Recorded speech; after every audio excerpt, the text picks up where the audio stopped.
Mon gars, va falloir te réveiller. Dès que le match il a commencé, je t'ai pas reconnu. Il a pris du poids, les gars. Il a pris du poids. Capacité de dribbler son vis-à-vis. Énormément de pertes de balles là aujourd'hui. Faut se le dire, hein. Quand c'est pas bon, je le dis, y a pas de souci. C'est l'un de mes joueurs préférés au sein du Real Madrid. On aime tous Vinicius. Mais lorsque c'est pas bon, on le dit. Seule chose de bon qu'il a fait dans ce match-là, et je pense que personne peut le nier, c'est quand même les efforts défensifs. Les gars, malgré que ce soit un match amical, moi j'avais à cœur que Vinicius, il nous rassure quand même, au vu de sa saison qui était ratée. Mais là, il nous a pas rassuré. Là, j'ai peur. Là, au final, Rodrigo a montré un meilleur visage que lui. Et au fur et à mesure, si ça arrive, ça, il risque de perdre sa place. Déjà qu'il a perdu cette place de leader au profit de Kylian Mbappé au sein du Real Madrid. Là, il risquerait d'être sur le banc au sein du Real Madrid. Et ça va très vite, une carrière de footballeur. Donc les gars, pas de panique, pas de stress. Moi, je suis toujours dans le train Vinicius, mais il va falloir faire très attention, Vinicius. Le football, ça va très vite. Un coup, t'es bien et tout le monde t'aime. Et un coup, t'es pas bien, personne ne t'aime. Mais sinon, en vrai, ça va toi? Moi, en tout cas, bien, alhamdoulilah. La partie 2 du débrief, Real Madrid vs WSG Tirol, victoire 4-1. Maintenant, on va parler des points négatifs. Dans la partie 1, j'ai parlé des points positifs, n'hésitez pas à aller voir. Premier point négatif, les gars, Vini. Oui, les gars, faut en parler. Parce que quand c'est les autres qui sont moyens, on en parle. Quand c'est Rodrigo qui est moyen, quand c'est Brahim qui est moyen, quand c'est Kylian qui est moyen, on en parle. Donc aujourd'hui, Vini, il n'est plus le Vini qu'on a connu, faut en parler. Maintenant, est-ce que ça veut dire qu'il ne retrouvera pas son niveau? Je ne dirais pas ça. Mais aujourd'hui, à l'heure d'aujourd'hui, Vini, ce qu'il nous montre, j'ai peur. Et c'est propre à moi, les gars. C'est mon avis. Ça me fait peur. J'espère très vite qu'il va retrouver son niveau. Parce que laissez-moi vous dire que lui, là, Rodrigo, quand il est entré en match, il a fait une meilleure entrée que Vini durant tout le match. Je suis désolé de le dire, mais c'est factuel. Et je comprends les gens qui ont peur, qui se disent, est-ce que finalement, faut pas garder Rodrigo ou pas? Après, moi, je m'en fous. Rodrigo ou Vini. Bref, c'est pas moi de décider. Mais j'espère qu'il va se réveiller. Parce que là, Vini, je suis un peu déçu. Mais j'attends. On verra à la suite. Le catcheur. Le champion UFC. Lui, il m'a saoulé. Il est entré à peine. Il a commencé à couder les gens. À quel moment on peut couder autant les gens? C'est trop. Un peu de douceur. Oui, il vient. Coude. Doucement. Doucement. C'est du football. Heureusement que Militao, il est en train de revenir en forme. Et comme je l'ai dit dans la partie 1, j'espère qu'il va être épargné par les blessures. Parce que ce mec-là, il me fait peur. Mais bref. Ensuite, là, c'est pas un gros point négatif, mais Trent Alexander-Arnold, j'ai l'impression qu'il ne se lâche pas. J'ai l'impression qu'il est encore un tout petit peu sous pression. Le temps qu'il s'adapte un peu à ses coéquipiers, footballistiquement parlant, le temps que la confiance s'installe entre eux, le temps que footballistiquement ça soit bien rodé, il se lâche pas encore vraiment. Mais on sait tous que ce mec-là, quand il va se lâcher, ça va être trop fort. Mais là, aujourd'hui, ça fait depuis quelques matchs, c'est timide. On voit qu'il a quelque chose, hein. On voit qu'il a du talent. Je dis pas qu'il a fait un mauvais match. Il a fait un match plutôt bon. Mais c'est pas à la hauteur d'un Trent Alexander-Arnold. Donc j'espère vraiment voir de mieux en mieux le Trent qu'on a toujours connu à Liverpool. Donc voilà un peu pour moi la partie 2, les points négatifs un peu de ce match-là. Mais sinon dans l'ensemble les gars, c'était un très bon match. Moi j'ai kiffé, je me suis régalé. Et big mention encore une fois à Kylian Mbappé. Franchement, propre. Dites-moi ce que vous en pensez dans les commentaires. Et surtout pour ne rien louper, vous savez ce qu'il vous reste à faire. Abonnez-vous tout simplement. Vini, Vini, Vini, Vini. Bon. Il y a beaucoup de gens qui vont tomber dessus. Moi, je vais pas le faire. Je trouve quand même que dans l'attitude, tu as eu une très bonne attitude. Tu pressais, tu faisais les efforts défensifs. Et ça, je trouve que quand même, ça a souligné. Mais malheureusement, les gens, ils vont retenir que ça. Zéro but, zéro passe D, zéro passe clé, zéro grosse occasion créée, zéro dribble, zéro tir cadré. Bref, tu connais comment ils sont les gens. Et en soi, pour un attaquant, c'est sur ça qu'on va te juger. Et c'est triste parce que au final, les efforts, tu les fais. Mais offensivement, là où tu dois être le plus dangereux, c'est là où tu es le moins performant en ce moment. Ça se moque, ça critique. Mais bon, c'est pas grave. On reste dans le train. On sait de quoi tu es capable. Moi, je m'inquiète pas. Ça peut être compliqué maintenant. Mais demain, ça va aller. Ceux qui t'apprécient vraiment, ils vont rester dans le train. On va assumer et accepter que Kylian, actuellement, c'est le numéro 1. C'est pas grave. On va se mettre en numéro 2. On va attendre notre tour. Mais quand notre tour viendra, ils vont comprendre. Kylian, c'est son moment. Il faut accepter que actuellement, il n'y a rien. Il laisse rien. Il est trop fort. C'est un fait. Il faut l'accepter. On va pas faire la guerre à quelqu'un et mentir sur lui. Mais on va revenir très fort. Et vous inquiétez pas. Quand on va revenir, hein, on s'en rappellera. Tous ceux qui nous ont critiqués, même les fans du Real Madrid, on s'en rappellera. Vinicius doit quitter le Real Madrid. C'est lui qui doit partir et pas Rodrigo. Vérité, que je dois avouer et que j'ai jamais avoué jusque-là, c'est que quand tu fais une équipe autour de Kylian Mbappé, je pense que si tu fais une équipe autour de Kylian Mbappé sans Vinicius, ça marchera. Je vous le dis. Quand je vois la facilité, la compatibilité qu'ont Arda Güler et Mbappé, parce que je trouve qu'il y a une vraie entente sur le terrain, quand je vois qu'un Rodrigo pourrait être placé à gauche et être un lieutenant de Kylian Mbappé, parce que Rodrigo, pour moi, il peut exactement être ça, alors que Vinicius ne peut pas. Quand je vois les profils qu'on a au Real Madrid, là, en fait, ce qu'on ne veut pas voir et ce que je ne veux pas voir, mais ce qui est logique d'un point de vue tactique et d'un point de vue évolution du Real Madrid, c'est qu'aujourd'hui, l'indésirable au Real Madrid, c'est Vinicius. C'est pas ce que je pense, mais c'est la réalité.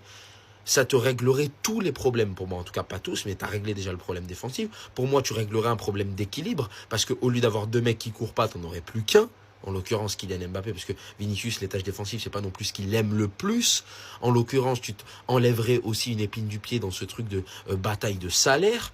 Tu réglerais le problème Rodrigo d'une part. Et aujourd'hui, le seul qui, entre guillemets, entrave, ce qui pour moi va être la suite logique du Real Madrid dans les futures années, c'est Vinicius. Il a été capitaine aujourd'hui, moqué par tout le monde. Il commence à avoir des madrilènes qui mettent ce genre de tweet. Vous en pensez quoi de Vinicius? Alors moi je vous le dis, parce que ça va continuer. Je ne pense pas que Vinicius retrouve son niveau. Il va continuer les performances de merde. Parce que pour moi, avec Kylian Mbappé, ils sont incompatibles sur un terrain de football. C'est pas possible qu'ils jouent ensemble, les deux. En tout cas, dans l'état dans lequel est le Real Madrid actuel, c'est pas possible. Pourtant, Xabi Alonso va continuer, parce qu'à l'heure actuelle, on est dans cette situation-là. Et au fur et à mesure, Vinicius va devenir l'indésirable que je vous ai dit au début de vidéo. Et les madrilènes vont commencer à comprendre que au final, c'est Vinicius. C'est Vinicius. En plus, son image, elle est pas très... C'est pas une image qui est très aimée en Espagne ou qui est très aimée dans le football. Donc, il va pas être protégé par les médias, je ne pense pas personnellement en tout cas. Donc, moi, je vous le dis, la suite logique et ce qui, je pense, va arriver du côté du Real, c'est un départ de Vinicius qui, pour moi, est inéluctable à l'heure actuelle. Comment Vinicius il a réussi à faire un mauvais match aujourd'hui? Frérot, t'as joué contre le FC Paracétamol, une équipe avec un nom de médicaments, et t'as réussi à passer complètement à côté. Alors personne t'a demandé de mettre un doublé, de mettre un triplé. Mais t'as fini le match avec 0 but, 0 passe D, 0 dribble réussi. Comment c'est possible les gars? Contre une équipe aussi mauvaise, je suis désolé, c'est pas normal les gars. On parle quand même d'une équipe avec des joueurs qui ont des paillettes floquées sur leur maillot les gars. Ils ont des paillettes à l'arrière et ils ont un portrait de Johnny Hallyday devant. On dirait un groupe de fans qui rend hommage les gars. Et Vinicius il a pas réussi un dribble contre ça les frères. Dites-vous, aujourd'hui, c'était le pire joueur sur le terrain. C'était le seul joueur du Real Madrid qui a été mauvais, qui est passé à côté de son match. Même Tchouaméni, il a été monstrueux aujourd'hui. Même Tchouaméni, aujourd'hui, on avait l'impression que c'était Rodri, les gars. Et d'ailleurs, non seulement il n'a pas été décisif offensivement sur ce match, mais je vous parle même pas de l'action où il a failli donner une occasion de but. La seule occasion de but, d'ailleurs, de l'équipe de Tyrol, là où je sais pas quoi. C'est Vinicius qui la donne, les frères. Vous vous rendez compte ou pas? Franchement, je vous le dis, les frères. Quand on voit ça, je me pose encore la question, est-ce qu'aujourd'hui, Vinicius... c'est encore un titulaire indiscutable au Real Madrid, et je vous le dis. Déjà, sa Coupe du Monde des clubs a été très mauvaise.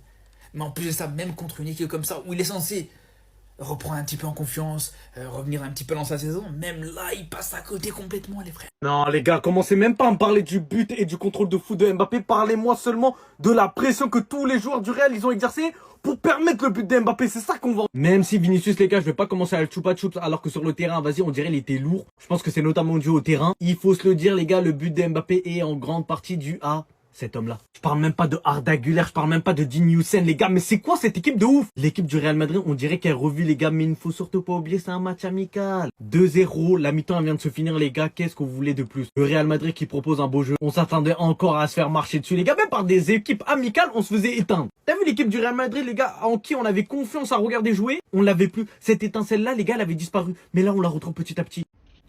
Ouais. Les gars, je pense que je vais faire quelque chose que j'apprécie pas énormément. Je veux retourner ma veste sur Rodrigo. Je dis pas que Rodrigo doit être titulaire pour l'instant, mais Rodrigo a fait un superbe match aujourd'hui. Et quoi qu'il en soit, on ne peut pas lui enlever un truc. C'est qu'il a une connexion spéciale avec Kylian Mbappé. Et t'as vu, moi je suis toujours pour une concurrence. Si Vinicius n'est pas bon, il faut faire jouer aussi Rodrigo. Et c'est le meilleur qui doit jouer. Rodrigo a décidé de s'affirmer en tant qu'ailier gauche, il sera ailier gauche. Mais je suis désolé, moi je suis le plus grand défenseur de Vinicius. Mais aujourd'hui, ça n'en fait aucun doute. Lorsque Rodrigo il est rentré, il y avait plus d'animation quand même dans le jeu. Il était quand même plus affûté. On sent que Rodrigo a réellement travaillé lors de cette pré-saison.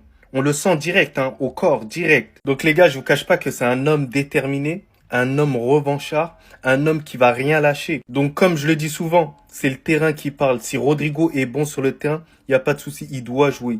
Mais s'il est pas bon, il faut qu'il aille sur le banc. Un point, c'est tout. C'est le terrain qui parle. C'est pas dans les médias, tout ça. T'es bon, je le dis. T'es mauvais, je le dis. Et là, il a été très bon, excellent. Surtout dans la justesse, dans la passe. Voilà, dans les combinaisons avec les joueurs. C'était beaucoup plus juste. Mais sinon, en vrai, ça à toi. Moi, en tout cas, on vit, alhamdoulilah. Eh les gars, je vais devenir fou. Vous avez vu encore le retournement de veste? Wesh! En une entrée, il a réussi à faire changer l'opinion publique parmi les supporters du Real. Il y a 2 jours de cela, tout le monde voulait son départ. Dans l'unanimité, tout le monde voulait qu'il se casse. Moi, très sincèrement, j'espère qu'il va se casser de votre club, hein, parce que vous vous rendez pas compte de ce que Rodrigo sait. Moi, je vous le dis, il a fait un entraînement intensif pendant cette pré-saison. Il revient de la salle du temps avec Vegeta. Pour cette saison, il va être incroyable. Et j'espère vraiment que c'est City qui va en hériter. Parce que vous le méritez pas. Il a besoin qu'on le pousse un peu plus. Il a besoin d'un bon coach et d'un accompagnement et d'être en confiance, ce petit. Parce qu'il a des qualités hors normes. Surtout, il connaît les joueurs qui l'entourent. Il sait combiner avec eux. Quand il est en pleine confiance, il n'y a rien qui peut l'arrêter. C'est très rare d'avoir des ailiers qui peuvent jouer sur les deux côtés dans cette ère moderne du football. Moi, je vous le dis, si ça tenait qu'à moi, je lui aurais fait une figo à lui. Il serait venu chez nous, j'aurais dépensé 100 millions, rien à foutre, il vient au Barça. Parce que j'ai l'impression que je suis un des rares qui connaît vraiment la valeur de Rodrigo, qui connaît son fort potentiel intérieur. En tout cas, bonne entrée, un but. J'espère qu'il va aller dans un club où il aura l'opportunité de jouer à gauche et uniquement à gauche pour que vous vous rendiez compte à quel point Rodrigo, c'est peut-être un des ballons d'or qui va venir dans des années. Madrilène, donc c'est lui. C'est lui le fameux Carrera. C'est lui dont Lamine Yamal doit avoir peur lors du prochain Classico. Franchement, il a été bon sur ce match-là. Vous attendiez à quoi? Que je dise quoi? Il a été bon. Mais contre un Lamine Yamal, il faut pas juste être bon. Il faut être exceptionnel, il faut être parfait. Maintenant, ses débuts, c'est bon, c'est fort. Il n'hésite pas à se projeter vers l'avant. Un peu comme au Barça avec Koundé et Lamine Yamal. Il vient soutenir Vinicius, il n'hésite pas à dédoubler. Bien, il commence à s'imprégner le système du Real Madrid. En tout cas, le système que Xabi Alonso veut mettre en place. Il joue énormément avec ses pistons. Maintenant, sur le point très positif aujourd'hui, c'est cette connexion Arda Güler x Mbappé. J'ai vu de très belles choses. Parce que clairement, ce serait pas fou de dire que si Mbappé fait une excellente saison, ce sera en grande partie grâce à Arda Güler. Parce qu'avec un quarterback comme lui, un joueur qui a la vision, qui est capable de casser des lignes. Surtout, on sent qu'il y a une meilleure maîtrise au milieu de terrain quand il est aligné. Bah, clairement, ça peut te donner des idées de jeu sous Xabi Alonso. Un des plus jeunes de l'effectif, mais se laisse pas marcher dessus. Il a cette force de caractère pour pouvoir s'imposer à la longue. Donc, pour cette équipe du Real Madrid, ça peut être un moteur, justement, de reconstruction, de retour dans un football, dans une ADN. Très belle victoire du Real Madrid 4-0. Bon, faites pas mieux que nous. On a battu une équipe de Serie A. Vous avez mis que 4 buts à une équipe autrichienne. Mais c'est un bon début pour une Liga qui est en approche.